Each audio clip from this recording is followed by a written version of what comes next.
చదువుకొని మనం ముందుకు వెళదాం పిల్లరా. పరిశుద్ధ గ్రంథం నుంచి లూకా సువార్త 5వ అధ్యాయము మొదటి 2-3 వచనాలను చదువుకుందామండి. జనసమూహము దేవుని వాక్యము వినుచు ఆయన మీద పడుచుండగా ఆయన గిన్నెసరెతు సరస్సు తీరమున నిలిచి ఆ సరస్సు తీరమునున్న 2 దోణెలను చూచెను. జాలరులు అచ్చులో నుంచి దిగి తమ వలలు కడుగుచుండిరి. ఆయన ఆ దోణిలలో సీమోనుదైన ఒక దోణి ఎక్కి సరిపోతుంది. దేవునికి స్తోత్రం. వారిని అడిగాను. తలలు వంచుకుందాం, వాక్యం నిమిత్తం ప్రార్థించేద్దాం. మహాపరిశుద్ధుడు సర్వశక్తిమంతుడు అయిన ప్రభువా, నీకు మహిమ చెల్లిస్తున్నాం. చదవబడిన మాటలు అయ్యా నీవి, నీ లేఖన భాగాల్లో నుంచి నేను చదివిన లేఖన భాగాన్ని ప్రభువా మీరు ఆయుధపరిచి ఈ మాటలు మీరు బలపరచమని ప్రార్థిస్తున్నాను. మీరు కాచి కాపాడి మీ బిడ్డలైన అందరితో మీరు మాట్లాడమని ఎస్ఐ పేట వేడుకొచ్చున్నాము తండ్రి. ఆమేన్. హల్లెలూయా, హల్లెలూయా. చాలా మంచిది ప్రియులారా. దేవుని సన్నిధానంలోకి వచ్చాము, దేవుని మందిరంలోకి వచ్చాము. చక్కగా కొద్ది నిమిషాలు దేవుని మాటలను మనం వినాలని దేవుని పేరట దేవుని దాసుడిగా మిమ్మల్ని అందరినీ బ్రతమాడుతున్నాను. చదవబడిన వాక్య భాగమును మీ అందరికీ సుపరిచితమైన మాటలే. యేసుక్రీస్తు ప్రభువారు ఆయా దినాలలో ప్రయాణం చేస్తున్న సమయాల్లో ఏమండి, ఆయా దినాలలో ప్రయాణము చేస్తున్నారు. ఆయన చేస్తున్న ప్రయాణము ఎక్కడంటే ఏమండి, ఏ సరస్సు దగ్గర? గిన్నెసరెతు అనే సరస్సు తీరమున ఆయన ప్రయాణం అవుతూ పోతున్నాడు. ఈ గిన్నెసరెతు సరస్సు ఏ ప్రాంతంలో ఉంది అనగా, ఆయన ప్రయాణించిన ఆ ప్రాంతాల్లో గలిలయ ప్రాంతాల్లో గలిలయ సముద్ర ఆ తీరమున గిన్నెసరెతు అనే సముద్రము నది తీరమున నడుస్తూ ఉన్నారు. ఇలాగ నడుస్తూ ఉంటున్న ప్రజలు అనేక మంది ఆయన్ను వెంబడిస్తున్నారు. కొంతమంది అంటున్న మాటలు ఏంటంటే, ఆయన వెంబడిస్తున్నారు ఎందుకు అనే విషయాన్ని మనం చాలా జాగ్రత్తగా పరిశీలన చేసుకోవాలి. పరిశీలన చేసుకుంటూ వస్తున్న మాటలు మనం గమనిస్తుంటే, అయ్యా అయ్యా ఆగు ఆగు ఆగు, ఎక్కడికి వెళ్ళిపోతున్నారు, మీరు ఎక్కడికి వెళ్ళిపోతున్నారు? వీళ్ళందరూ మిమ్మల్ని వెతకడానికి వస్తున్నారయ్యా, వీళ్ళందరూ మిమ్మల్ని వెతకడానికి వస్తున్నారు. అబ్బాయి వాళ్ళు వస్తున్నారు మమ్మల్ని వెతకడానికే, నన్ను వాళ్ళు వస్తున్నారు వెతకడానికే, రైట్ మంచిదే అని అనుకుంటూ అలాగా ఆ సముద్ర తీరాన తన ప్రయాణాన్ని కొనసాగిస్తాడు. మరలా కాస్త అడ్డుపడి వాక్యం సెలవిచ్చింది. ఆ అధ్యాయం 5వ వచనం చదవండి. తరువాత ఆయన మరొచ్చు పైకి చదవండమ్మా. ఆయన నేను ఇతర పట్టణాల్లోనూ దేవుని రాజ్య సువార్తను నేను వెళ్ళిపోతున్నది ఎందుకు అనుకుంటున్నారు మీరు? నేను ఇతర పట్టణాల్లో దేవుని రాజ్య సువార్త ప్రకటించవలసి ఉన్నది, నేను వెళ్ళిపోతున్నాను అంటూ ఇందు నిమిత్తము నేను పంపబడితినని వారితో చెప్పెను. తరువాత ఆయన యోదయ సమాజ మందిరములలో ప్రకటిస్తున్నాడు. ఎందుకు వచ్చాడు ఏనా అని అందరూ అడుగుతుంటే వాళ్ళందరికీ చెప్పే సమాధానం ఏంటంటే, ఇదిగో నేను అన్ని ప్రాంతాల్లో సమాజం అంతటిలో కూడా నేను సువార్తను ప్రకటించాలి, అందు నిమిత్తం నేను పంపబడ్డాను అని చెప్పుకుంటూ అలా వెళ్ళిపోతున్నాడు. అలాగే కొంచెం ఎంతమంది మిమ్మల్ని వెంబడిస్తుంటే మీరేమో వెళ్ళిపోతున్నారు, కొంచెం ఆగండి అని చెప్పి ఆలోచన చేస్తున్నారు. ఇలాగ ఆలోచన చేస్తున్న ఆ పరిస్థితులను మనం గమనిస్తున్నట్లయితే ప్రియ దేవుని బిడ్డలారా, అలాగా ఎందుకు ఆలోచిస్తున్నారు యేసు ప్రభు అంటే, వారు వెంబడిస్తారులే. ఏంటయ్యా అలా అనేసావు మీరు, అంత మాట అనేసారేంటి మీరు అని అక్కడున్నారు అడుగుతుంటే, నాకు తెలుసు వాళ్ళు ఎందుకు వెంబడిస్తున్నారు అని అన్నారు. ఏమండి ఎందుకన్నారు ఆయన? నాకు తెలుసు వాళ్ళు ఎందుకు వెంబడిస్తున్నారు.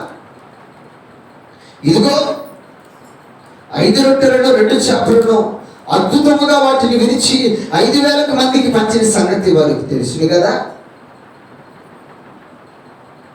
ఇదిగో నేను ఇలాగ వెళ్తూ ఉండగా అదిగో ఆ సముద్రం అలా అలల్లో కొడుతున్న ఆ సముద్రం ఆగిపోయిన సంగతి వీరికి తెలుసు కదా. అందుకు వీళ్ళందరూ తెలిసి నన్ను వెంబడించేది ఏమో భక్తితోడు కాదు, నన్ను వెంబడించేది ఏమో 2 చేప మొక్కలు దొరుకుతాయని, 2 రొట్టె మొక్కలు దొరుకుతాయని కాస్త పట్టుకుంటు వరకు ఏమండి వెంబడిస్తున్న వాళ్ళు వీళ్ళంతా కూడా. అందుకే వాళ్ళు వెంబడిస్తుంటే పట్టించుకోవట్లేదు దేవుడు. చాలా గమనించాలి ప్రియ దేవుని బిడ్డారా. మనం కూడా కొన్ని సమయాల్లో క్రీస్తుని వెంబడిస్తున్నది ఎందుకో, దేని కొరకు మనం వెంబడిస్తున్నాం. కొంతమంది అగా దేవా నీవు మాకు సమృద్ధిగా దీవెనలివ్వండి, సమృద్ధిగా దీవెనలివ్వండి, ప్రభువా ఆకాశ వాకిళ్లను విప్పండి, ప్రభువా ఆకాశ తూములను విప్పండి, ప్రభువా ఆకాశం నుండి మన్నాను కురిపించే దేవుడు కదా, ప్రభువా నీవు ఆకలితో ఉంటే నువ్వు సహించలేవు కదా, ప్రభువా ఆశ కలిగిన ప్రాణాన్ని వేరుతో తృప్తిపరుస్తావు కదా. ఇలాంటి వాక్యాలన్నీ చదువుకుంటా పోతూ ఉంటాము. అందుకు వాక్యం సెలవిచ్చింది, ఇలాంటి వారు నాకు తెలుసు అన్న. అలా అనుకుంటూ ఆయన అలా దూరానికి వచ్చి వెళ్ళిపోతుంటే జన సమూహము, చెప్పండి, జన సమూహము దేవుని వాక్యమును వినుచు ఏమండి ఏం చేస్తున్నారు? ఆయన ఎంతమంది ఆయన మీద పడుతున్నారయ్యా. ఏమండి ఆయన మీద పడుతున్న సంగతి ఆయన గుర్తించి కూడా ఆయన ఏమని అన్నారా? ఏమండి ఏమని అన్నారా? ఎందుకు అనలేదు? ఒకసారి యేసు ప్రభు వారు సమాజ మందిరంలో అలా వెళ్ళిపోతుంటున్న సమయాల్లో ప్రజలందరూ ఆయన చుట్టూ నివసిస్తున్న ఆ ప్రాంతాల్లో ఒక స్త్రీ అలాగా దూరమున నిలిచి ఆయన నజరేతుడైన యేసులా ఉన్నారు అని చెప్పి అని గుర్తించి ఆయన దగ్గరికి వచ్చిన వారందరికీ రోగాలు నయమవుతున్నాయన్న సంగతి తెలిసి వెనక్కి వచ్చి ఆమె వస్త్రపు చెంగును ముట్టినప్పుడు ఏం జరిగింది? ఆయన గుర్తించాడు. ఏమని గుర్తించాడో తెలిసిన వాక్యం సెలవిస్తుంది, నాలో ఉన్న ప్రభావము మీలోనికి ఏమైంది? ఎవరిలోనికి వచ్చింది? ఆ సమరయ స్త్రీ, క్షమించండి, రక్తస్రావం కలిగిన స్త్రీలోనికి దేవుని ప్రభావం వచ్చింది. చాలా జాగ్రత్తగా గమనించండి. ఈరోజు దేవుని యొక్క వాక్యములో ఈరోజు మనము ధ్యానించబోతున్న అంశాలు 2 కనబడుతున్నాయి మనకి. జనసమూహము ఆయన వాక్యం వినుచు ఆయన మీద పడుతున్నారు. చెప్పండి, ఏం పడుతున్నారు? ఆయన మీద పడి ఏం చేస్తున్నారు? వాక్యం వింటున్నారు. చెప్పండి, ఏమంటున్నారండి వాళ్ళు? చెప్తారా? వాళ్ళు ఏమంటున్నారు? అందరూ చెప్పండి, వాక్యం వింటున్నారు. నిజమేనా? వాక్యమే వింటున్నారు. కానీ వాక్యం చెప్తున్న మాట ఏంటంటే, వారు వాక్యం వినుచు ఆయన మీద పడుతున్నారు, కానీ ఆయన ప్రభావం మాత్రం వారిలోకి వెళ్ళినట్టుగా ఉందా? ఉందండి? లేదు. అంటే వీళ్ళు ఎలా ఉన్నారన్న విషయాన్ని మనం గమనిస్తున్నట్లయితే వాక్యం వింటున్నారు, ప్రార్థన చేస్తున్నారు, భక్తి చేస్తున్నారు, విశ్వాసులుగా జీవిస్తున్నారు, క్రైస్తవులుగా పేరు పెట్టుకుంటున్నారు, యేసు మీద కాస్త వచ్చి పడుతున్నారు, అయా యేసు బోధన వినాలని ఆలోచన చేస్తున్నారు. ఇది చేస్తున్న ఈయన ఆయన ప్రభావం మాత్రం ఒక్కరిలోనికైనా వచ్చిందా? చెప్పండి చెప్పండి, వచ్చిందా? వచ్చిందండి? లేదండి. పోన్లే, మరి వీళ్ళు నా ప్రభావం వీళ్ళలోకి వెళ్ళలేదు అంటే వారి యొక్క భక్తిహీనత ఎంత దిగజారిపోయిందో చూడండి. వాక్యం వింటున్నారు, వాక్య పురోగతిలోకి వారు వెళ్ళడం లేదు.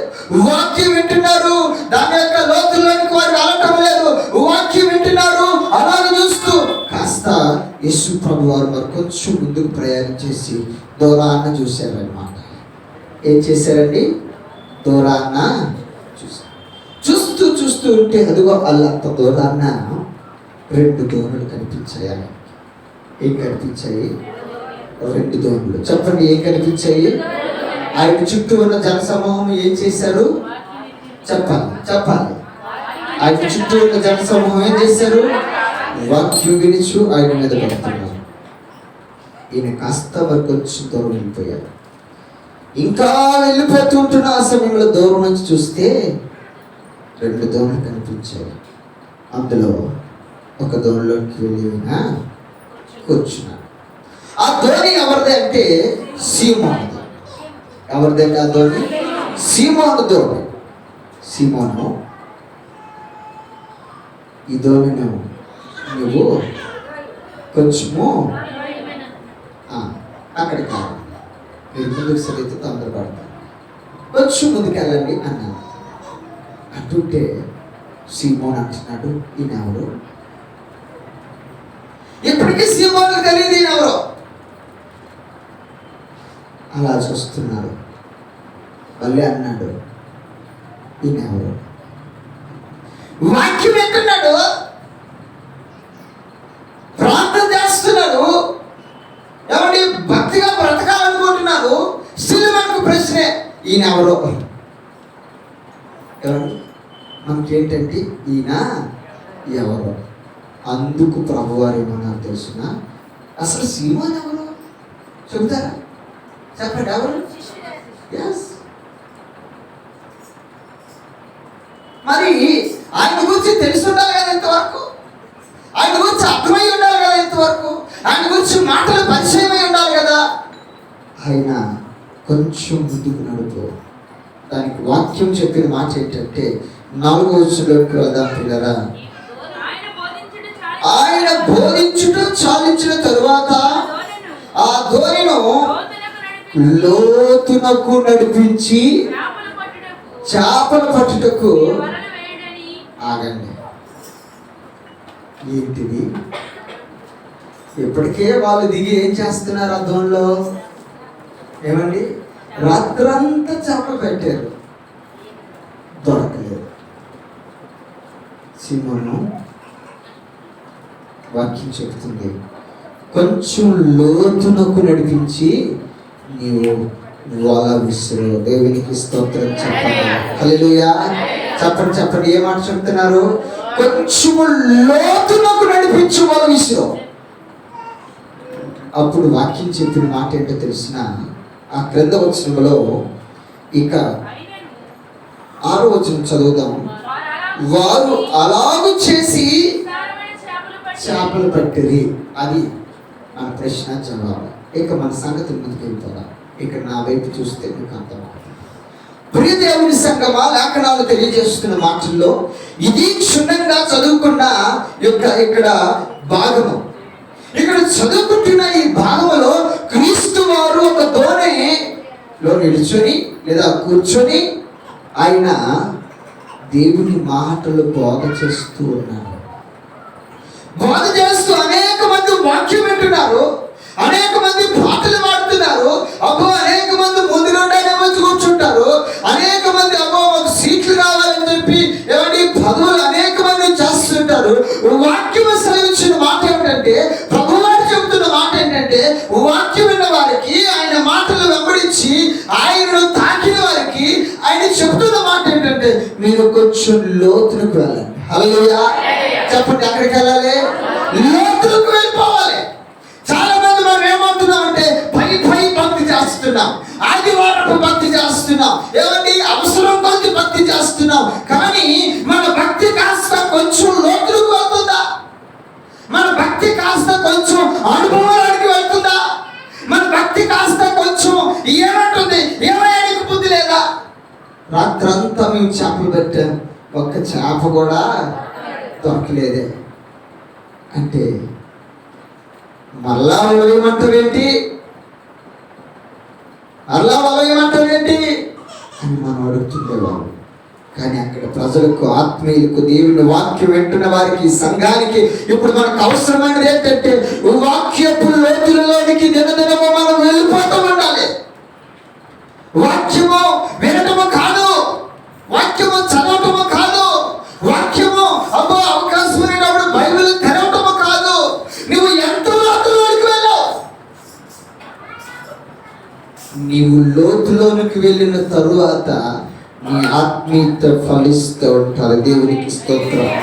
నువ్వు లోతులోనికి వెళ్ళిన తర్వాత నువ్వు ప్రార్థన చేయి, దెయ్యం పారిపోతాడు. ఆత్మీయతలోనికి వెళ్ళి దినదినము వాక్యానుసారంగా బ్రతికినప్పుడు నువ్వు ప్రార్థన చేయి, దేవుడు కార్యాలను దేవుడు మన పట్ల చేస్తాడు. సంగమా, ఈ దినం నేను జ్ఞాపకం చేసే విషయం ఏంటంటే దేవుని పేరట నీ ఆత్మీయత పైనే ఉందా? నీ ఆత్మీయత ఏమని కొట్టుమిట్లాడుతూ తేలిపోతుందా? నీ ఆత్మీయత లేకపోతే మరొక విధంగా లోకానుసారంగా కనబడుతుందా? నీ ఆత్మీయత లోతుగా వెళ్ళటం లేదా? దానికి ఆటంకం ఏమైనా ఉన్నదా? వాక్యం సెలవిచ్చింది, ఇదిగో ఎప్పటి నుంచైనా మీ ఆత్మీయత, మన ఆత్మీయత లోతుల్లోకి వెళ్ళిపోదా. హల్లెలూయా. కొంచెం లోతు, అంతకంటే లోతుకి వెళ్ళిపోవాలి. ఇప్పుడున్న లోతు ఎంత చెప్పగలమా? ఇప్పుడున్న లోతు ఎంత? ఏ లోతులోనికి వెళ్ళాలి మనము? వాక్యంలోనికి. ప్రియదేవుని సంగమా, కొన్ని మాటలు నేను జ్ఞాపకం చేసి ముందుకు వెళ్ళాలని ఆశపడుతున్నాను. ఒక దగ్గర దేవుడు ఒక వ్యక్తిని పిలిచి, అయ్యా ఇలా రా అని చెప్పి పిలిచాడు. వచ్చిన తర్వాత ఆయన చెప్పయ్యా, ఏంటి నీవు ఇలాగా ప్రయాణం చేసుకుంటూ పోవయ్యా అన్నాడు. ప్రయాణం చేసిన తర్వాత ఆయన ఇలా ప్రయాణం చేస్తున్నాడు. ఏంటయ్యా అది అన్నాడు. ఆయన ప్రయాణం చేసే మార్గంలో నీళ్ళు ఉందయ్యా. ఇది నీళ్ళు. చెప్పండి, ఏమంటున్నాడు?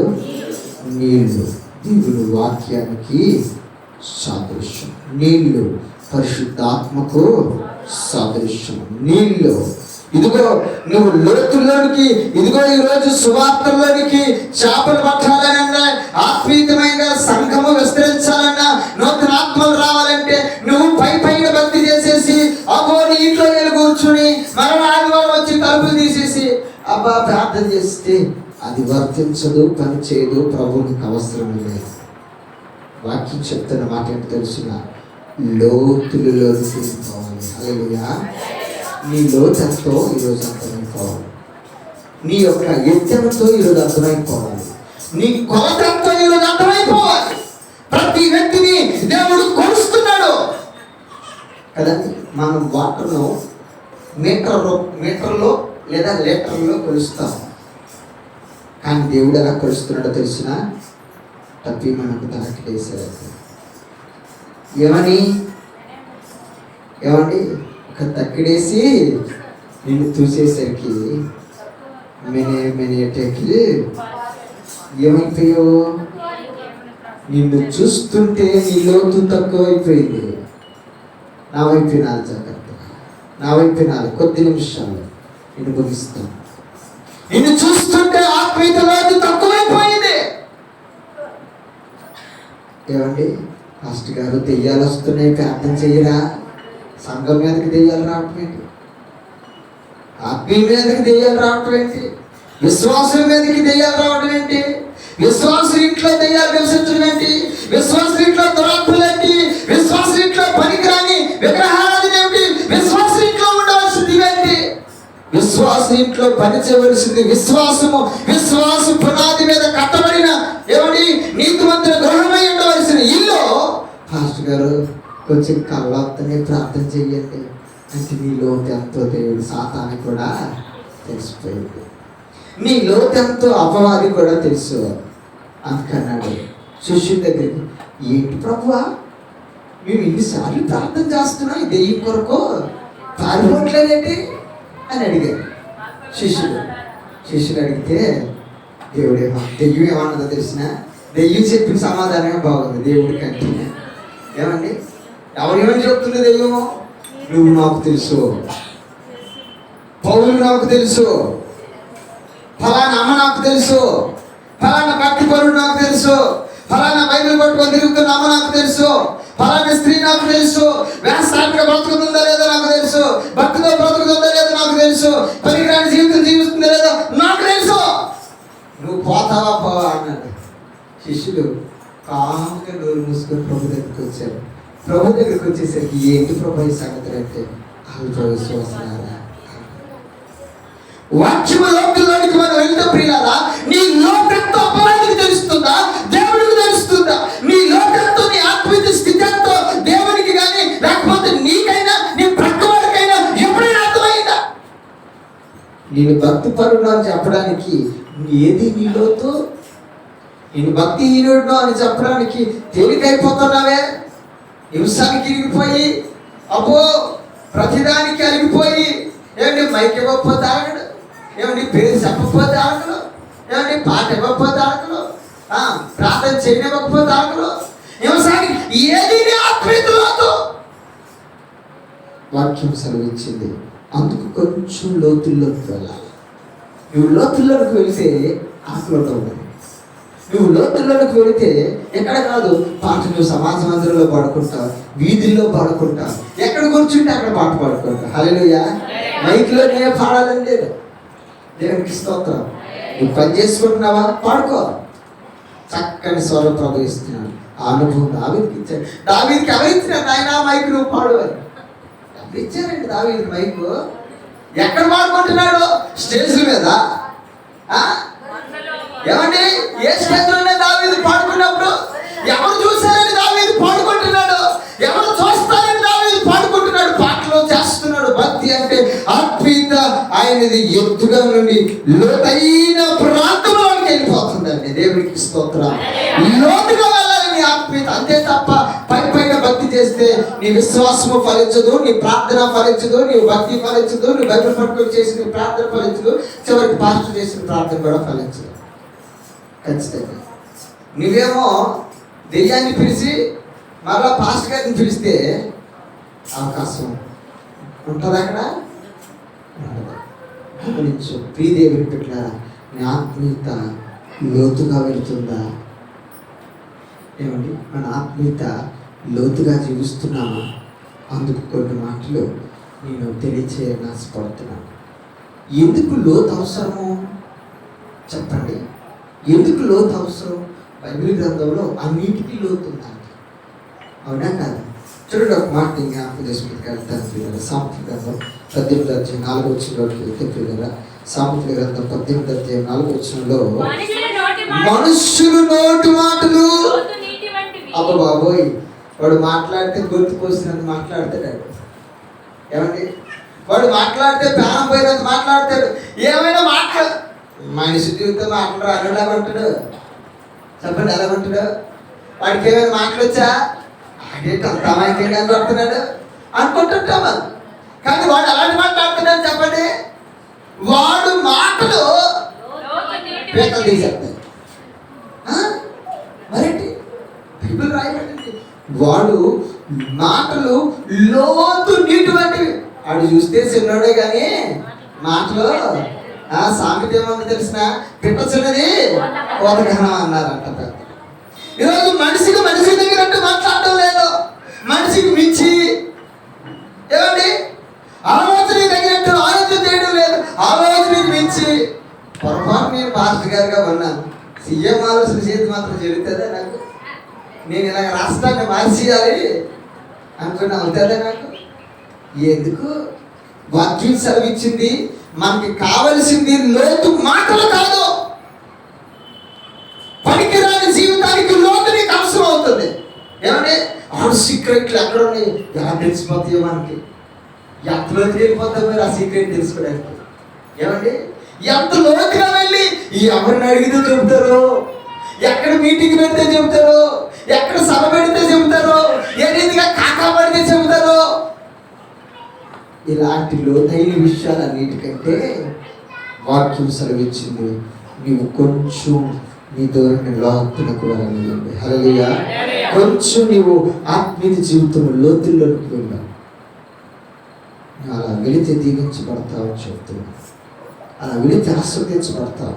కొన్ని మాటలు జ్ఞాపకం చేసి ముందుకు వెళ్ళాలని ఆశపడుతున్నాం. లోకాసు సువార్తలోని 7వ అధ్యాయము 48వ వచనం చదవండి. ప్రియ దేవుని సంగమా, పరిశుద్ధ గ్రంథాలు రాయబడుతున్న మాట ఏంటంటే, నీ పాపములు క్షమించబడి ఉన్నవని అని ఆమెతో ఆయనను.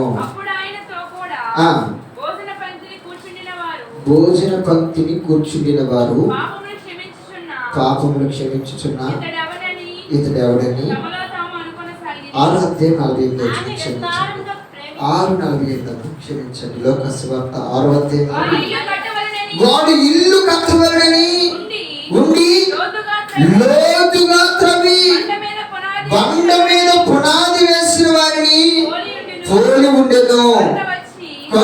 వరద వచ్చి ఆ ప్రవాహము ఆ ఇంటి మీద వడిగా కొట్టనను, అది బాగుగా కట్టబడినందున అది కదిలించలేకపోయారు. దేవునికి స్తోత్రం చెప్పండి. హల్లెలూయా.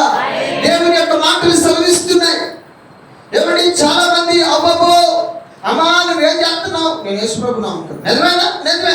ఏది నీ బైబిల్? ఇదిగో నా బైబిల్, ఇదిగో నా బైబిల్, నేను ఎక్కడ పట్టుకున్నాను అని ఏంటంటే చూపిస్తూ ఉంటాను.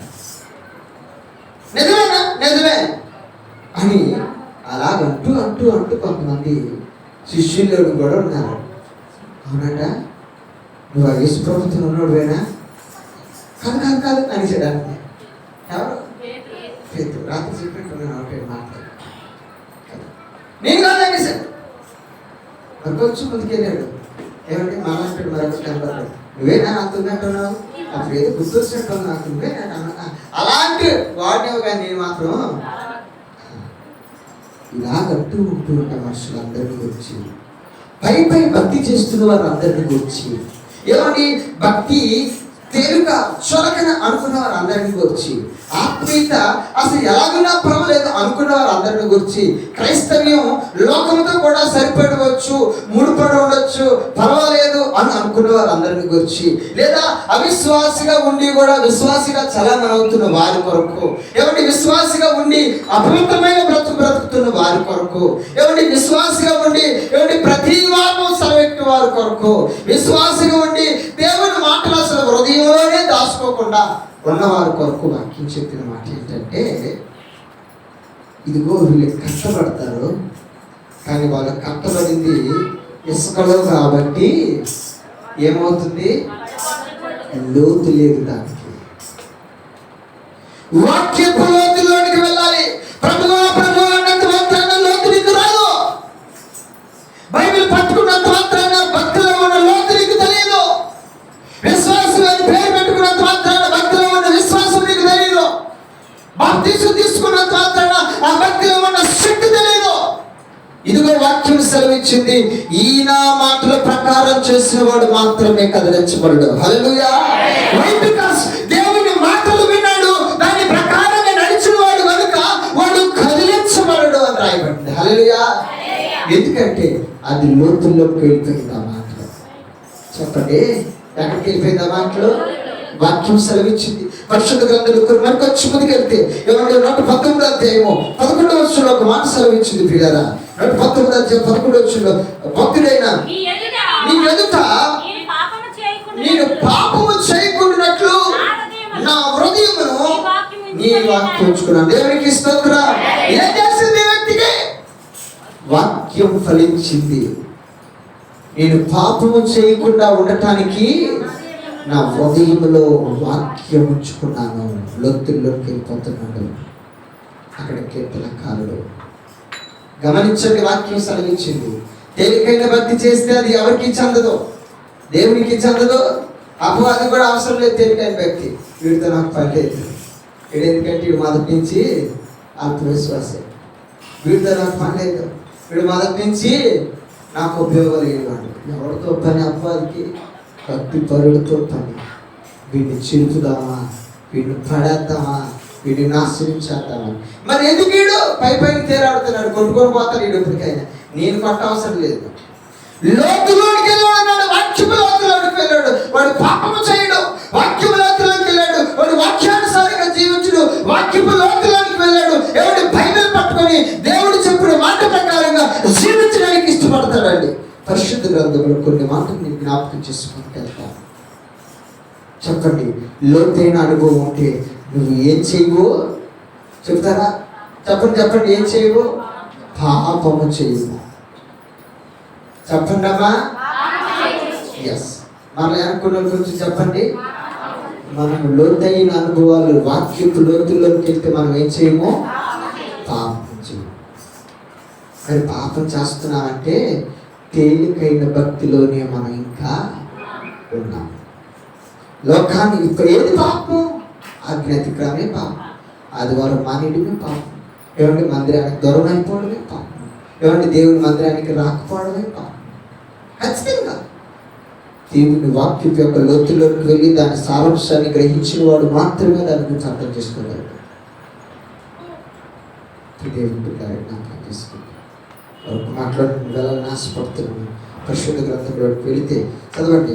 కీర్తన గ్రంథం 1వ అధ్యాయం 2-3 వచనాలు చదువుతున్నట్లయితే, అది కదా, యెహోవా ధర్మశాస్త్రమునందు ఆనందించుచు దివారాత్రము దాన్ని ధ్యానించేవాడు ధన్యుడు. దేవునికి స్తోత్రం. ఈయన ఎవరు అంటే వాక్యపు లోతులోనికి వెళ్ళిన వ్యక్తి. అక్కడ వాక్యం సెలవిచ్చింది, ఈయన మాటలు అనగా దేవుని మాటలు చెప్పిన ప్రకారంగా చేస్తే వాన వచ్చినా వరద ప్రవాహముగా వచ్చి కొట్టినను అది పడిపోదు. ఎందుకంటే అది బండ మీద కట్టబడింది కనుక కదిలించబడదు. చెప్పండి, ఏం చేయబడదు? అసలు కదిలించబడకపోవడానికి అసలు ఆ యొక్క ఆ పడవకి ఉన్న సంబంధం ఏమిటి? చెప్పండి. ఒడ్డునున్న పడవలు ఏం చేస్తారు? లోతులోకి వెళ్తారా? ఎలాగ తప్పలే. ఒడ్డునున్నప్పుడు ఏం చేస్తారు? అసలు పౌలు గారు ఒక దగ్గర పడవ నడుపుతున్నారు. తెలిసినప్పుడు అపోస్తలుల కార్యాలు చదివితే 26వ అధ్యాయం, మీరు ఇంటికి వెళ్ళి చదువుకోండి, ఆ అధ్యాయంలో కనపడుతుంది. అసలు సంగతి ఏంటంటే ఆ పడవ అక్కడనే నిలబెట్టేశాడు. ఏమేసి నిలబెట్టాడు? పడవ నిలబెట్టడానికి ఏమేస్తారు? తాడు కంటే బైబిల్ పదంలో ఉపయోగించబడిన లంగరు అని ఉపయోగించబడింది. లంగరు అంటే మీకు తెలిసిన పడవను నిలబెట్టేది. మనం సాయంత్రం ఉదయం నుండి పడవ తోలుకొని సాయంత్రం వరకు చేస్తాం. రాత్రి ఎవడు కాస్తున్నాడు? పడవని ఇంట్లో పెట్టేసి వెళ్ళిపోతున్నాం. ఎవడు కాస్తున్నాడు ఆ పడవని?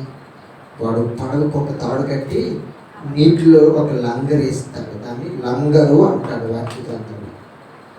బయటను కూడా లంగర్ అంటారు. మీరు చూడలేదేమో కానీ నేనైతే చూస్తాను. అది ఏం చేస్తారంటే అది ఆ నీటిలో వేయగానే వెంటనే మునిగిపోతుంది. ఇక కదులుతున్న కొలది లోతుకి వెళ్ళిపోతుంది. అది బయటకు రాదు. మరలా వీళ్ళు వెళ్ళి పట్టుకొని దాన్ని తీయాలి. అప్పుడు పడవ వెళ్తాడు.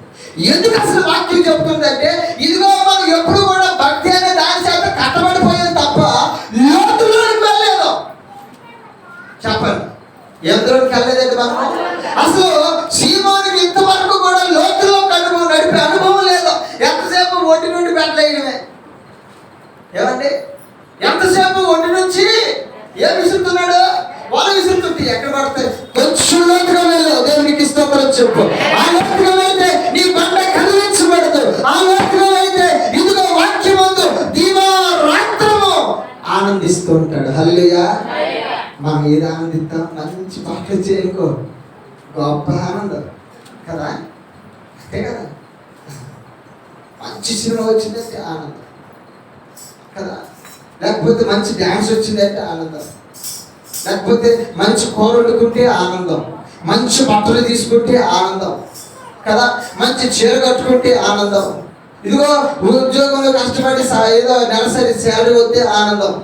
కానీ వాక్యం చెప్పింది ఏంటో తెలిసిన? దేవుని వాక్యమందు ఆనందించువాడు కావాలి. దేవునికి స్తోత్రం. దేని యందు ఆనందించాలి? చెప్పాలమ్మా, దేని యందు?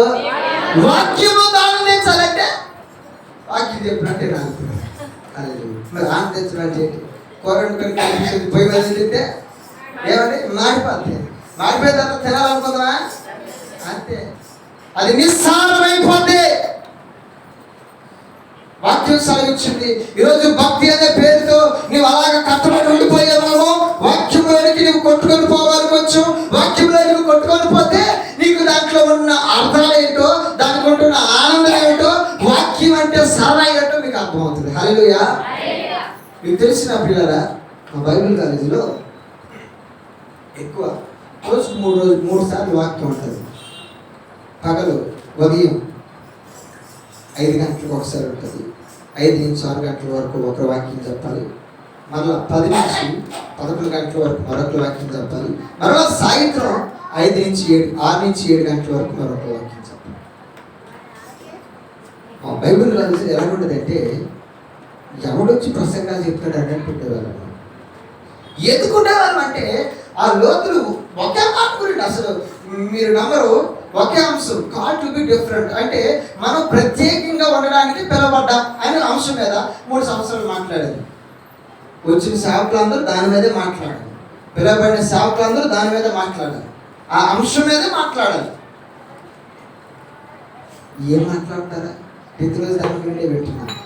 వాక్యపు లోతుల్లోకి వెళ్ళడానికి దాని అర్థాలు అర్థమవుతాయి. దేవునికి స్తోత్రం చెప్తాను. ఏమండి, లోతుకు వెళ్తూ ఉంటే నువ్వు ఎందుకు పిలవబడ్డావు, ప్రత్యేకంగా ఉండడానికి ఏమిటో అనేది మాకు అర్థమవుతూ ఉండేది. కొంతమంది స్టూడెంట్స్ కూడా వాక్యాలు చెప్తుంటే సంస్కృతి నెంబర్ 1గా చెప్పేవారు, చక్కగా చెబుతూ ఉండేవారు. ఎందుకంటే ఆ వాక్యం మనకి ఎప్పుడు అర్థమైంది, బాగుంది అని చెప్పడానికి ఏంటి, చీర బట్టలు బాగున్నాయి, నా హృదయంలో నేను అనుభవించాను అని చెప్పాలి. హల్లెలూయా. వాక్యము ఎంతో ఆనందించాను అని చెప్పాలి. వాక్యములో నేను దిద్దబడ్డాను, వాక్యములో నేను ఏమయ్యానంటే ఇదిగో నేను సరిచేయబడ్డాను. వాడు వాక్యములోకి వెళ్ళాడంటే వాక్యం అందుకు గర్తిస్తే సోలడికి పోతాడు. వాక్యం అంటే అమ్మా నువ్వు బాగా చదవలేదు, బాగా చదువు అన్నావు అనుకో, మాకు ఎప్పుడు ఇవ్వకండి పాటలు, మాకు ఎప్పుడు ఇవ్వకండి పాటలు, మేమే పాడలేము అంటారు. ఏదొచ్చినా బాధే. అమ్మా చక్కగా చదువు నేర్చుకోమా, మేమేం చదువుతామా, మరి ఎవరు చదవలేరా, లేకపోతే మరి ఎవరు చదవలేరు, మేమే అంత తప్పు చదువుతున్నామా.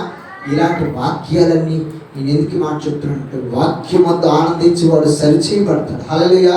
వాక్యం అంతా ఆనందించేవాడు ఇదిగో ఆ వాక్యపు లోతుల్లోనికి వెళ్తున్న కొలది దాని రుచి యెహోవాత్ముడు అని తెలుసుకోగలుగుతాడు. హల్లెలూయా. అందుకు వాక్యం సెలవిచ్చింది. అక్కడ కదిలించబడలేదు. లోతుల్లోకి వెళ్తే, ఇక్కడ లోతుల్లోకి వెళ్తుంటే వాక్యం ధ్యానిస్తున్న కొలది ఎప్పుడెప్పుడు ధ్యానించాడు, వారానికి ఆదివారం ఒకసారి. హల్లెలూయా. చెప్పండి అమ్మా నా మాటలో, మీరు గట్టిగా చెప్పండి. చదువుకున్నారని అక్కడ ఉన్నాయి కదా. ఆదివారం ఒక రోజే బైబిల్ తీసాడా, మరి ఎప్పుడు అర్థమవుతుంది వాక్యం గురించి. ఆదివారం ఎప్పుడు వాక్యం బైబిల్ తీసాడంటే మరేంటి అర్థమవుతుంది, ఆ వారం ఏ వాక్యం చదివామో కూడా మాకు అర్థం. వాక్యం సెలవిచ్చింది. ఆ భక్తుడు దివారాత్రము దేవుడి వాక్యాన్ని ధ్యానిస్తూ ఉంటే దాని లోతుల్లోకి వెళ్ళిపోతున్నాడు. హల్లెలూయా. నీవు ధ్యానించాలి. నువ్వు ఒకరోజు కాదు భక్తి, 2 రోజులు కాదు భక్తి. మన భక్తి సీజనల్ భక్తి కాదు, మన భక్తి అవకాశవాది కూడిన భక్తి కాదు. మనదే లైఫ్ లో నీవు చేయవలసిన భక్తి ఇది ఆగక కొనసాగేది. ఆయన యందు ఆనందించు. అబ్బా ఆదివారం వచ్చింది, మాకు ఎంత వేగంగా ఏదో రిజర్వర్ ఫంక్షన్ పెళ్లి ఫంక్షన్ తగ్గింది, బాగుంది. ఆ పాస్టర్ గారు మళ్ళీ అందరూ వెళ్ళిపోతారు. ఏమండి క్యాంపులు ఎత్తుకుంటారు రాగానే. నేను అంటున్నాను ఆదివారం రాగానే ప్రభువా ఈ ఆదివారం మీ మందిరానికి వెళ్ళి భాగ్యం దయచేయండి అని ప్రార్థన చేయండి. అప్పుడు దేవుని మందిరంలో ఆనందించగలుగుతాం. అప్పుడు వాక్యపు లోతుల్లోకి వెళ్ళగలుగుతాం. హల్లెలూయా. లేకపోతే ముందు వారం ఏం మాట్లాడాడో చెప్పండి, ఏం చెప్తా, తెల్లమొకాలు వేసుకొని కూర్చోకపోతే ఇంకేం చెప్తారు. వాక్యం సెలవిచ్చింది. వాక్యపు లోతుల్లోకి వెళ్ళేవాడు దివారాత్రము దాన్ని ధ్యానిస్తూ దాన్ని ఎంతో ఆనందిస్తూ ఉంటాడు. హల్లెలూయా. 3వ వచనంలోకి మీరు ఎలా ఆశపడుతున్నారు. దానియేలు గ్రంథము 2వ అధ్యాయం 22వ వచనంలోకి తొందరగా చదవండి. దానియేలు గ్రంథం 2వ అధ్యాయం 22వ వచనం. ఆయన మర్మములను బయలుపరచును, అంధకారములోని సంగతులు ఆయనకు తెలియను, వెలుగు యొక్క నివాస స్థలము దేవునికి స్తోత్రం. ఇక్కడ 3వ మాటగా మనం జ్ఞాపకం చేసుకున్నట్లయితే దేవుని మాట చెప్పబడుతున్న మాట ఏమిటంటే ఆయన మరుగు మాటలను, 2ది మర్మములను చెప్పండి ఏం చేసేవాడు, బయలుపరిచేటివాడు. చెప్తారా ఏం చేసేవాడు ఆయన? ఏ మరుగు మాటలు? మరుగు మాటలు ఏంటి? ఎప్పుడు మరుగు మాటలు మనకు అర్థమవుతాయి? ఎప్పుడు మరుగు మాటలు మనకు అర్థమవుతాయి? ఎప్పుడు మర్మాలు మనకు అర్థమవుతాయి? ఏమంటే ఆదివారం ఒకసారి వచ్చి బైబిల్ చదివితే ఏ మర్మాలు దొరుకుతాయి మనకు అసలు కదా? వాక్యం సెలవిచ్చింది, ఇదిగో దేవుడి వాక్యమందు, యెహోవా వాక్యమందు దీవారాత్రముని వాడనిస్తే ఏం జరుగుతుంది? మర్మాలను మరుగు మాటలను తెలియజేయబడతాయి. దేవునికి స్తోత్రం. వాక్యపు లోతులోకి వెళ్తున్న కొద్ది నీకు తెలియజేయబడేది అంటే పాడరా పాట పాస్పల్ అసలు అన్నాడంట భక్తుడు. అంతేనా? ఎప్పుడు చదివి కీర్తనే చదువుతాం, ఎప్పుడు చెప్పిన మాట చెప్తాం. ఎందుకు వాడు బైబిల్ చదవడం, వాడు వాక్యం చదవడం, వాడు ప్రార్థన చేయడం. ఎప్పుడు వస్తుంది ప్రార్థన? ఎప్పుడు వస్తుంది భక్తి? ఎప్పుడు వస్తుంది బైబిల్ చదవడం? ఎప్పుడు వస్తుంది బైబిల్ చదవడం? అంటే నీవు ఇంటి దగ్గర చదవకే ఇక్కడ నీకు రాదు. ఖచ్చితంగా వాక్యం చదివించండి. మన గృహాల్లో దివారాత్రము ధ్యానించడం మనం నేర్చుకుంటే పిల్లరా, నాకు ఈ పిల్లలు వచ్చిన కాడి నుంచి వాక్యం చదవడానికి సమయం దొరకట్లేదు. చాలా బాధపడుతుంటాను ఒక సమయాలు. వాక్యం ఇలా చదివితే ఒకడొచ్చి బైబిల్ లాక్కుంటాడు, ఒకడొచ్చి నోట్స్ లాక్కుంటాడు, ఒకడొచ్చేమో పెన్ను లాక్కుంటాడు. ఇంత పడలేక మూసేడు. సార్ నాకు వాక్యం ధ్యానించడం అంటే చాలా ఇష్టం. అది నేను మనసుతో నేను చెప్పబడుతున్నాను. నాకు బైబిల్ అంటే చాలా ఇష్టం. దానిలో ధ్యానిస్తున్న కొలది లోతైన మర్మాల్లోనికి మనం వెళ్ళగలుగుతామన్న ఆ విషయం నాకు తెలుసు. నేను దాన్ని అనుభవిస్తున్నాను కాబట్టి. పిల్లగా మనం ఏ సేవకులతో సహవాసం చేసినా వారు ఇటువంటి మాటలు నాతో పంచుకుంటున్నారు, ఇటువంటి మర్మాలను పంచుకుంటున్నారు. అదే మనకు కావాలి. హల్లెలూయా. ప్రియ దేవుని సంగతి జ్ఞాపకం చేసుకోండి. ఎంత చక్కని మాట అంటే మర్మాలను తెలియచేస్తాడు. లోతైన అనుభవాలు ఉంటే అమ్మా నువ్వు దెయ్యం పోదే, అమ్మా నువ్వు రచ్చగట్టగా, అమ్మా నిమ్మకాయ ఇంటికాయ నువ్వు ఇప్పుడు సాటుకున్న దానికంటే యెహోవా వాక్యం మీద నువ్వు ఆనందించుకుంటే అంతకంటే మించిన మర్మం నీకు మరొకటి ఉండదు. హల్లెలూయా. దేవుడు మాట చెప్పటం ఎంత మర్మం అండి. అదిగో మర్మాలను ధ్యానిస్తూ పోతున్నాడు, మర్మాలను చెప్పుకుంటూ పోతున్నాడు. రోజుకు మమ్మారు దేవుడు ఎంతో ఆనందిస్తున్నాడు. ఎవరు? ఉదయం మధ్యాహ్నము సాయంత్రము ఇదిగో యెరూషలేము వైపుగా ఉన్న కిటికీని తెరిచి ఆయన యెరూషలేము తట్టు ఆయన మోకరించి దేవుడికి ప్రార్థన చేస్తూ యెహోవాను స్తుతిస్తున్నట్టుగా వాక్యం సెలవిచ్చింది. ఆ క్రింద మాటల్లో మీరు చదువుకుంటే పరిశుద్ధ గ్రంథంలో చూడండి, 19 చదవండి. అంతటా రాత్రి యందు దర్శనము చేత ఆ మర్మము దానియేలునకు గనుక దానియేలు పరలోకమందున్న హల్లెలూయా స్తుతిస్తే కదా మనకు అర్థమవుతుంది లోతు ఏంటో. ప్రార్థన చేస్తే కదా మనకు అర్థమవుతుంది లోతు ఏంటో. ఏమండి భక్తి లోపలికి వెళ్తే కదా. ఏమండి కొంతమంది మోకరించడానికి ఇష్టపడరండి. అదేమైతే నాకు అర్థమవుతుంది. వీరు కాకుండా వాళ్ళకి మోకరించలేరు అనుకున్న వాళ్ళకి పర్వాలేదు. వాళ్ళని గురించి నేనేమో కఠినమైన మాట చెప్పడం లేదు. కాలు చక్కగా ఇచ్చాడు, శరీరం చక్కగా పనిచేస్తుంది, పనికిరాని అన్నీ చేస్తావు, మోకాలు మాత్రం తిన్నగా కూర్చొని పరలోకమందున్న మా తండ్రి. కొద్ది నిమిషాలు మోకరించడం నేర్చుకో. భక్తికి తల వంచి భక్తి అంటున్నాడు, శిరస్సు వంచి మోకరిస్తున్నట్టుగా వాక్యంలో ఉంది కదా. సాష్టాంగ నమస్కారం చేసి దేవుని గణపరుస్తున్నట్లుగా దావీదు కీర్తన గ్రంథంలో ఉంది. మీరు చదువుతున్న మాటలే ఇవన్నీ. నేను మళ్ళీ మరలా ఎందుకు జ్ఞాపకం చేస్తున్నట్టే దాని లోతుకు వెళ్ళిపోయినోడికి అర్థమవుతుంది మోకాల అనుభవం ఏంటో. దాని లోతుకు వెళ్ళిపోయినోడికి అర్థమవుతుంది కన్నీళ్ళ అనుభవం ఏంటో. ఎందుకు ఎడుతున్నాడు? ఉత్తుకుత్తినే ఎడుతున్నాడు.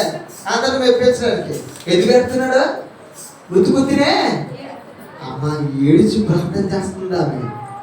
ఎందుకంటే ఆమెకి వాక్యము ప్రార్థన కన్నీరు లోతు ఆమెకు తెలుసు. దేవునికి స్తోత్రం. దావీదు కీర్తనకారుడు ఏడుస్తూ ప్రార్థన చేస్తున్నాడు. ఆ ఏడుపు ఏమైందో తెలిసినా, ఎదుగో ఇలాగ తేలిపోతుందంట. ఏంటి? పరుపు తేలిపోయినంతగా కన్నీళ్లు కార్చాడు. కన్నీళ్లు కార్చి ప్రార్థన చేస్తే దేవుడు పశ్చాత్తాపమును కలిగించాడు ఆయనకి. హల్లెలూయా. ఆయనకు ఏమండి పాపమును బట్టి కొంత నెమ్మది పొందుకోగలిగాడు. లేకపోతే పూర్తిగా నాశనం అయిపోవాలి. అలాంటిది దావీదును కొంత అలాగ వదిలిపెట్టాడు. అప్పటికి అనేకమైనవి తను చేసిన పాపాన్ని బట్టి కోల్పోయాడు. మీ దేవుని పెట్టారా, ప్రార్థన కన్నీళ్ళ లోతులోకి వెళ్ళండి, మోకాళ్ళ లోతులోకి వెళ్ళండి, వ్యక్తిగతంగా ప్రార్థన లోతులోకి వెళ్ళండి, వాక్యం చదవడం లోతులోకి వెళ్ళండి, వ్యక్తిగతంగా దేవుని యందు ఆధారపడుతూ దేవుని మీద బ్రతుకుతూ ఇదిగో ఆయనతో మాట్లాడే అనుభవంలోకి వెళ్ళండి వ్యక్తిగతంగా. అప్పుడు దేవుడు నీతో మాట్లాడుతూ ఉంటాడు. హల్లెలూయా. వెంటనే అయ్యా ఎక్కడికి వెళ్ళిపోతున్నావు, మీరు ఎక్కడే ఉండండి, నేను కొంచెం ముందుకు వెళ్తాను. ఎక్కడికి? గెచ్చుమని తోటకు వెళ్తాను. ఎందుకయ్యా వెళ్తున్నా? బిజినెస్ ఏమైనా పెడతావా? లేదు. మోకాళ్ళని తండ్రి ముందు శిరస్సు వచ్చి కుమారుడైన యేసుక్రీస్తు ప్రభువు, ఇంకెవరో కాదండి. చెప్పండి, ఎవరు ఈ పని చేసింది? యేసుక్రీస్తు ప్రభువారు తండ్రి ఎదుట ఇదిగో ఆ గెత్సేమనే తోటలో అలా మోకాళ్ళని ప్రార్థన చేస్తూ, తండ్రి నీ చిత్తము నా పట్ల. ఆయన చేసిన ప్రార్థన ఆ లోతైనది, ఎంత లోతు. అదే ప్రార్థన కానీ చేయకపోతే ఆపాదించినప్పుడు నా కాళ్ళకు మొక్కు, నీకు ఇది అంతా పడద్దు అనేటప్పుడు మొక్కేసి ఉంటాను. ఆ ప్రార్థన లోతు ఏమైందో తెలిసిన దేవుడు తన తండ్రి చిత్తమును, క్రీస్తు తన తండ్రి చిత్తము కొరకు మాత్రమే బ్రతికేటట్లు చేసింది. హల్లెలూయా.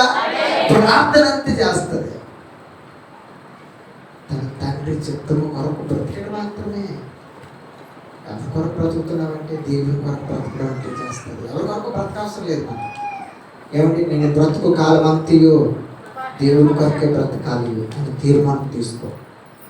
ఆ లోతులోకి వెళ్తే మనకు అర్థమవుతుంది. ప్రియ దేవుని సమయం ఈరోజు లేకపోతే అర్థమవుతుంది మనకి. ఇక మరి కొంచెం ముందుకెళ్ళి నేను మరి కొంచెం మాటలు జ్ఞాపకం చేయాలని ఆశపడుతున్నాను.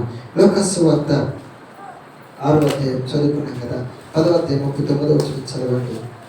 10వ అధ్యాయం లోకాసు వార్త 10వ అధ్యాయం 39వ వచనంలో ఆమెకు మరియా అని సహోదరి ఉండెను. ఈమె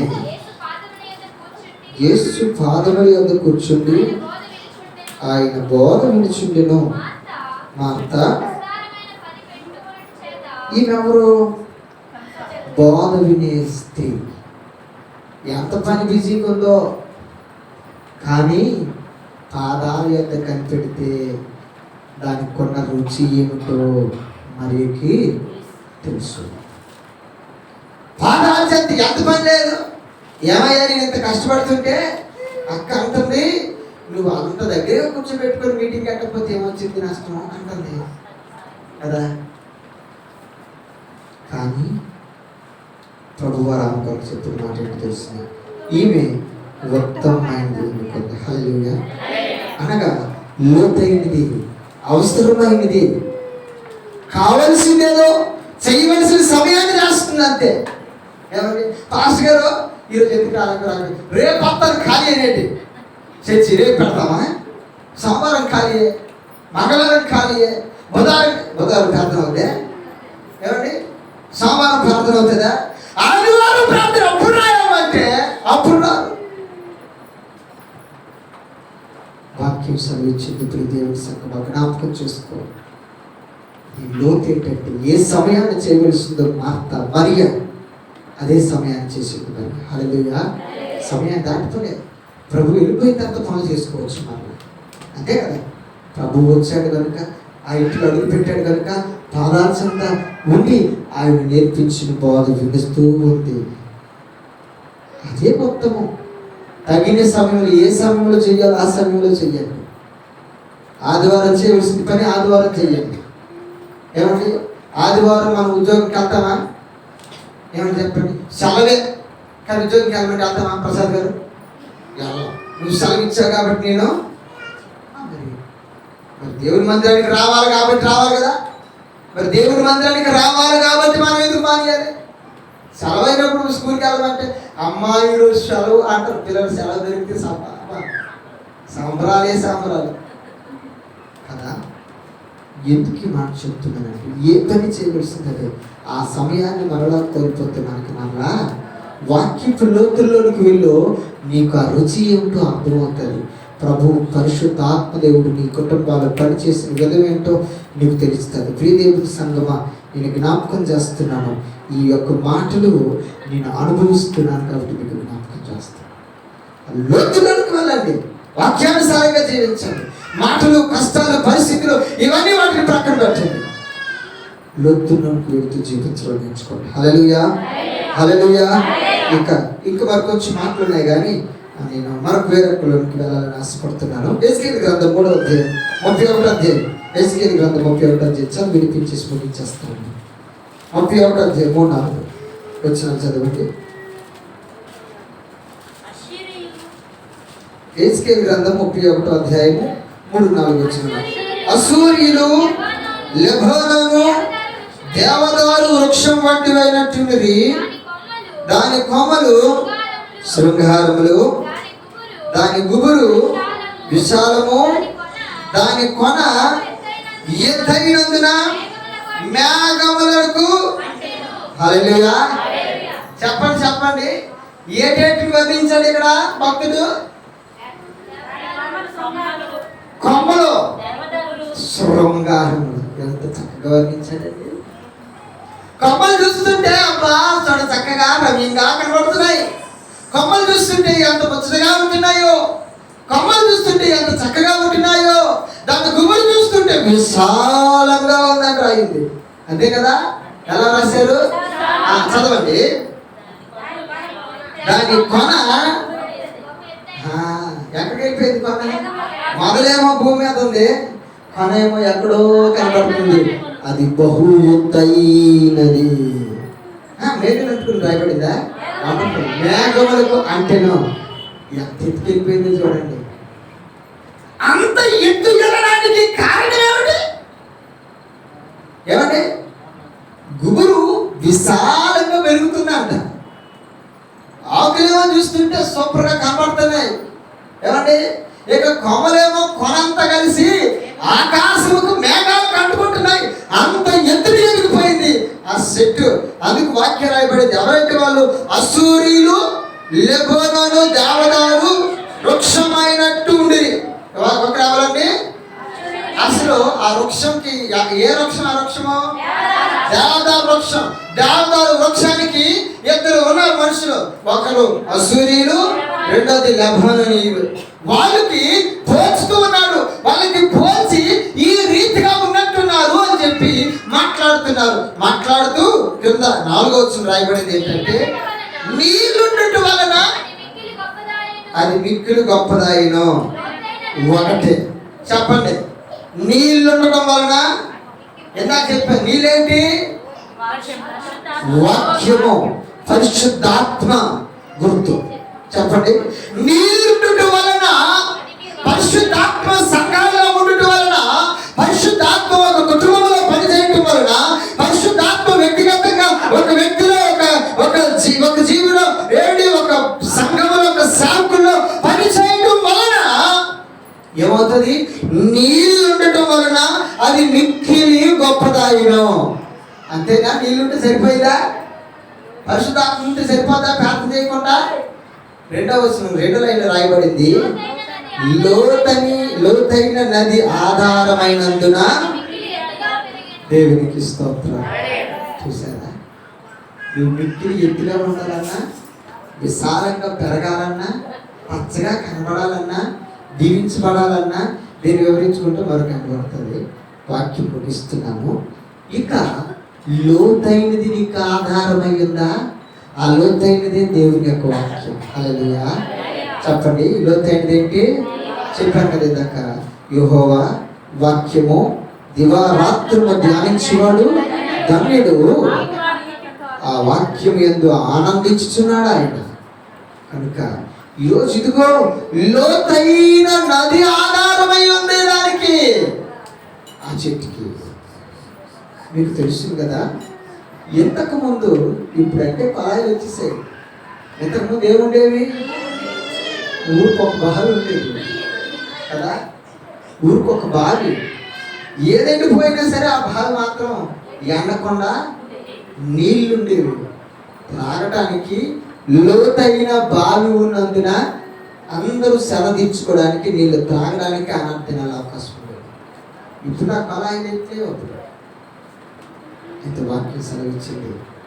కాబట్టి ఈరోజు మనకి ఏమవ్వాలంటే లోతైన నది, ఆ నది దేవుని యొక్క వాక్యం. ఇగో నీటి కాలువలు అని చెప్పుకున్నాం కదా. ఏమండి, ఏ కాలువలు ఇవి?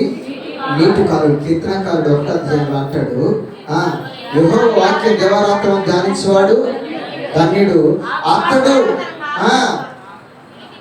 నీటి కాలంలో యాభై నాటబడినదై. ఈ వాక్యం యాభై నాటబడినదై, ఈ నది యాభై నాటబడినదై, దేవుని వాక్యం యాభై నాటబడినదై, దేవుని వాక్యపు నది యాభై నాటబడినదై ఉంటే అది ఏమవుతుందంటే అది విశాలంగా పెరుగుతుంది, పచ్చగా కనపడుతుంది, వృద్ధి అవుతూ ఉంటుంది. దేవునికి స్తోత్రం. హల్లెలూయా. కనుక దేవుని బిడ్డలారా, ఆత్మీయులుగా దేవుని సేవకుడుగా నేను మీకు తెలియజేసిన మాట ఏంటంటే, సంగమా ఇక ఆత్మీయత లోతుల్లోనికి వెళ్ళాలి తప్ప తేలికి భక్తి చేయకండి. ఏమండి, తేలికి భక్తి చేసిన వాడికి బైబిల్ పట్టుకొని రారు. తేలికి భక్తి చేసినోడు సమయానికి రాడు. తేలికి భక్తి చేసినోడు ఏమంటే వచ్చినా సరిగా కూర్చోడు. తేలికి భక్తి చేసుకున్నాడు ఏమీ పట్టించుకోడు. తేలికి భక్తి చేసినోడు అవసరాల కోసం వస్తాడు, పోతాడు. తేలికి భక్తి చేసినోడు ఇంకా చివరికి దేవుణ్ణే వాడుకోవాలనుకుంటాడు సింపుల్గా. కనుక వాక్యం చెప్తుంది ఇది కాదు, లోతుల్లోనికి వెళ్ళండి. లోతుల్లోనికి వెళ్ళి దేవుని చేత వాడబడితే నీవు విశాలంగా పెరుగుతావు, నువ్వు స్థిరంగా ఉంటావు, ఆనందించగలుగుతావు, కదలవు, దృఢంగా ఉంటావు. అందుకు వాక్యం చెప్తుంది ఇంకొక దగ్గర కీర్తనకారుడు, ఇదిగో ఒక మొక్కని నేను తీసుకుని వచ్చి ఒక స్థలం ఏర్పాటు చేసి దాన్ని నాటింది. దాని వేరు లోతులుగా ఉన్నందున అది పెరిగి విశాలమై దాని కొమ్మలు దేశమంతటా వ్యాపించను. దేవునికి స్తోత్రం. లోతు లోతు లోతు. నీ ఆత్మీయత లోతైతే నీ గ్రామం రక్షించబడుతుంది. నీవు లోతైతే నీ సంఘం బాగుంటుంది. గుర్తుపెట్టుకో, నీకు ఆత్మీయత ఉండదు, సంఘానికి ఆత్మీయత ఉత్సవం. ఎవరు అక్కడ గలిబిలు ఉంటే చాలు సంఘానికి గలిబిలు చేయడం. అంతమంది అవసరం లేదు కదా. అక్కడ గలిబిలు ఉంటే చాలు. వాడు ఆత్మీయత ఉండడు, ఆత్మీయంగా ఉన్నవాడు కూడా వచ్చడు. వాడు ప్రార్థనకు సరిగా రాడు, వచ్చాడు కూడా రానవుడు. ఎవడు వాడు ప్రార్థన సరిగా కూర్చున్నవాడు ఇది అది తదా అని తతంగాలన్నీ చదువుతుంటాడు. వాడు వచ్చింది ఏంటంటే ప్రార్థన పేరు పెట్టి ఎన్నెన్నో కార్యక్రమాలకు వస్తుంటాడు. నేను అంటున్నాను, అందుకే వాక్యం సెలవిచ్చింది, ఇదిగో నీవు లోతుగా వెళితే నీ గ్రామం లోతులోకి వెళ్తాడు. హల్లెలూయా. మనం లోతుగా వెళితే మన సంఘం లోతులోకి వెళ్తాడు. మన సంఘం లోతులోకి వెళితే ఇదిగో నువ్వు విసిరిన బల ఏమైపోయింది చెప్పండి? విస్తారమైన చేపలో గ్రామం అందరూ ఇదే మందిరంలో కూర్చుంటారు కాక. గ్రామం అందరూ ఇదే మందిరంలో కూర్చోవాలంటే నువ్వు ఒడ్డు లంగరేసి పండ మీద కూర్చుంటే సరిపోదు. నువ్వు వెళ్ళి వలవిసిరు, లోతుకు వెళ్ళు. ఎక్కడ కూర్చుంటే పని అవదు. ఏమంటే కొంతమందికి మీరు బాధపడినా ఏం చేయలేదు, కానీ ఆత్మల భారమే లేదు. పేరు మాత్రం సువార్త. భోజనం కొరకు వచ్చిన వాళ్ళు, టైం పాస్కి వచ్చిన వాళ్ళు, పనికిరాని కింద వచ్చి. ఎందుకంటే ఆత్మల భారం అంటే ఏంటో తెలిసిన, సువార్త భారం కలిగిన వాడు ఆత్మల కొరకు అర్థమవుతుంది. సువార్త భారం కలిగినోడు వచ్చి సమయాన్ని వేస్ట్ చేయడు. మన సమయాన్ని 10ంటికి 10ంటిలో సమయాన్ని వేస్ట్ చేయడు. వెళ్ళగానే ఏదైనా ఆటంకం వస్తే ఆ ఆటంకాన్ని సరిచేయాలని చూస్తాడు. లోతైన వాడు ఏమండి, దేవుని వాక్యాన్ని చూసిన వాడు ఏం చేస్తాడంటే, ఇక ఇదిగో ఏ ఇంటికి వాక్యం చెబుదామా, ఎక్కడికి పత్రిక ఇద్దామా, ఒకళ్ళు ఎవరు పాడకపోతే నేను పాడతాను, ఎవరైనా పాడితే నేను మరొక పని చూసుకుంటాను. ఇది మనం చేసే పని, చేయాల్సింది. అప్పుడు విస్తారమైన చేపలు పడతాయి. హల్లెలూయా. అప్పుడు ఉంటున్నారు వాక్యం చదివించింది ఏంటంటే, సీమోను ఆ ప్రక్క ఉంటున్న వాళ్ళని ఏంటంటే ఆ దూరంలో దగ్గర ఎవరెవరైతే ఉన్నారో మీరు అందరు రండి రండి రండి రండి. ఎందుకు తెలిసినా ఇదిగో మా వల లోపల ఉండిపోయి చిక్కుపోయింది అనుకుంటున్నారా? చేపలతో నిండు ఉంది. హల్లెలూయా. లోపల చేపలతో సిక్కు పెట్టేసింది కాదు, ఇది సిక్కు పెట్టేస్తారు 10 మందికి తీసుకొచ్చి. ఏమంటే అబ్బో అన్నీ అని చెప్పేసి ఏమంటే రకరకాల సిక్కులో పెట్టేస్తారు సంఘాన్ని కానీ సేవకుని కానీ రకరకాల పరిస్థితులు. సిక్కు పెట్టింది కాదు ఇది, సింహాన్ని వాళ్ళ వాటిలో తెలిసిన చేపలను తీసుకొచ్చేది. హల్లెలూయా. గుర్తుపెట్టుకో, సిక్కు పెట్టేవాడు కొన్నావా, చేపలు తెచ్చేవాడు కొన్నావా? సిక్కు పెట్టేవాడు కొన్నావా? ఏమండి కలంకం తెచ్చేవాడు కొన్నావా? సంఘాన్ని నిలబెట్టేవాడుగా ఉన్నావా? సంఘానికి పేరు తెచ్చేవాడుగా బ్రతుకుతున్నావా? లేకపోతే పై భక్తి చేసి బ్రతుకుతున్నావా? నీ ఇష్ట వాక్యం సెలవిచ్చింది, మరి నీవు సరైన రీతిలో బ్రతికితే దేవుడు నేను దీవిస్తాడు. లేకపోతే నీవు కదిలించబడతావు. నీవు ఇసుక మీద వేయబడిన పనాది అయితే వరద వచ్చినప్పుడు వెంటనే చెప్పండి ఏమవుతుంది? నేను పునాదేశి కట్టాను అన్నది ఒప్పదు. పునాదేశి ఇసుక మీద వేశాడు. వాక్యం సెలవిచ్చింది. అందుకని క్రైస్తవుడు వాక్యపు లోతుల్లోనికి వెళ్ళడం అవసరం, ప్రార్థన లోతుల్లోనికి వెళ్ళడం అవసరం, మోకాలు లోతుల్లోనికి వెళ్ళడం అవసరం, కన్నీళ్ళు లోతుల్లోనికి వెళ్ళడం అవసరం, దశభాగాలు ఇచ్చే లోతుల్లోనికి వెళ్ళడం అవసరం. మనం అనుకుంటాం ఎవకపోయినా పర్లేదు, దేవుడు దీవించేస్తాడు. ఏంటి ఎవకపోయినా పర్లేదు? ఏమండి గాడిలో దాన్ని తరగకూడదు, గారకాయలు అంకలు ఉండాలంటారు కదండి. ఎలా ఉండాలా? గారకాయలాగా ఉండాలి పిల్లలు, తగ్గకూడదు, దేవునికి ఇవ్వకూడదు. అట్టిని మాత్రం ఎన్కమింగ్ ఓడిపోయి మళ్ళీ. ఏమండి గమనించండి, వాక్యం సెలవిస్తున్నాను. ఆ లోతుల్లోకి వెళ్ళు. ప్రభు చెప్తున్న మాట ఏంటి తెలుసిన? దేవుని మందిరాలు ఆహారం ఉన్నట్టు ముందు నీవు, తర్వాత నీ ఇంట్లో నిలబడతాడు. హల్లెలూయా. అది ఆశీర్వాదం. ఆ లోతుల్లోకి వెళ్ళాలని తెలియజేస్తూ ఈ మాటలు ఇస్తున్నాను. అడిచిన వాటిని దేవుడు దీవించబడిన కాక ప్రార్థన చేసుకుంటాం. మహాపరిశుద్ధులు వెంటనే కృపా సత్య సంపూర్ణ జీవం కలిగిన మా ప్రభువుకు స్తోత్రాలు. ప్రాణాత్మ సేవకు తెలియజేస్తున్నాను. ఈ దినమైన సమయం, ఈ తరుణం, మీ అవకాశం బట్టి మరొకసారి మీ పాదాలు